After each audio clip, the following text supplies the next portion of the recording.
I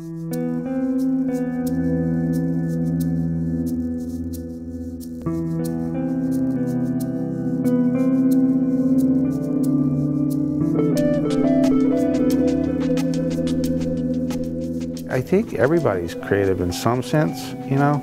Some people are more creative than others, but for me, it means everything. You know, a lot of times people say you're an artist, and I don't really think I'm an artist. I think I'm a painter, like my creativity has fallen into that realm. I do a lot of different things. I can sculpt, I can do, you know, lots of different creative things, you know. It's just, my main focus has been on painting. That's why I consider myself a painter, not an artist, you know. And that's for everybody out there to determine whether or not I have earned that title or not. I really like challenging myself. So I think, like, when I say it drives me, a lot of the time I'll allow the challenge to happen, you know? And so I push myself further into what if I do this or what if I do that, just to see if I can come up with something that I haven't seen before. I think for me there's nothing more satisfying than to be alone in the studio experimenting with a material or something that I've never handled before, and learning how it moves and how it looks, and you know what kind of light comes off of it, and this, that, and the other thing. So I have a very personal relationship with mediums. I like to experiment with mediums. I was looking for something social that I could present in a visual way. I was snapping photographs of people from my mom's condo. She's 6th story, so it's got some elevation. And I'm shooting at about a 45-degree angle down on people at the beach. I'm flipping through the photos, and I noticed one that looks like an eyeball because the group of people, it was a wedding party down on the beach, and the group of people looked interesting. I was snapping them, and you know, it wasn't until later that I discovered that through the camera's lens and the you know, the LCD screen on the back, that it had condensed all them into a form. That's really interesting. You know, I need to see how I can manifest this so that I can control that. So I started playing around with different ideas, and once I came up with a system of how I was going to get a single person down with its shadow and then paint it in with their clothes and face and all that. I kept everything very simple. You know, I didn't want to put too much detail into it, but I thought through the amount of people that I would put, that detail would read.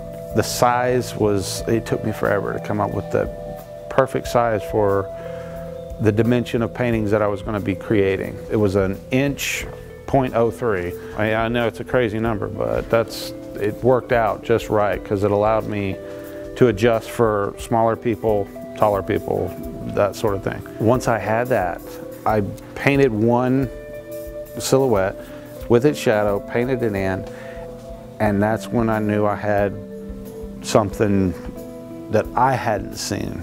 So that was the birth of the Populace, that whole idea. From that single one, we went on to do paintings that contained 80, then 100, then 300, and we began to broaden the idea. I try to generate the challenge. You know, I try to say, okay, how much further can I push this? What idea does this relate to what's going on today? Let me look through the newspaper and see what's going on. I mean, I've done paintings about, you know, what's going on in Egypt, what's going on, you know, all these different things that are going on where it is involving a lot of people, like the Populace, you know, and you start to see things on television that look like that, except they're like throwing their leader out, you know. I mean, sometimes it's good, sometimes it's bad, sometimes it just happens. I think for me, it's to pick out things that the mass populace that's out there can relate to. If there's anything that I want a viewer to take away from my paintings, is that you're not as big as you think you are, because the universe is a really big place, and we need to work together to accomplish larger goals. We can't think that the individual is more important than the whole.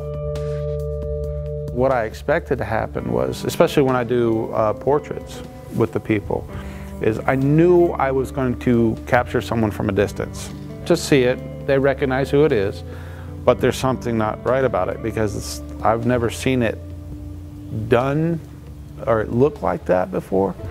So as they get closer and they start to realize exactly what it's made of, I've got them. You know, I've got them right where I need them, in front of the painting, engaged, have a social connection with the painting. Now they've realized it's people, now they're trying to find themselves in it, you know, things that they've done that they see going on in the paintings, which in some aspect, that's the connection I want to make, is that we're all part of this thing called life. You know, we're all part of it. We all belong. You know, we all have our part and our role, and I think mine is to paint as many paintings as I can before I'm gone.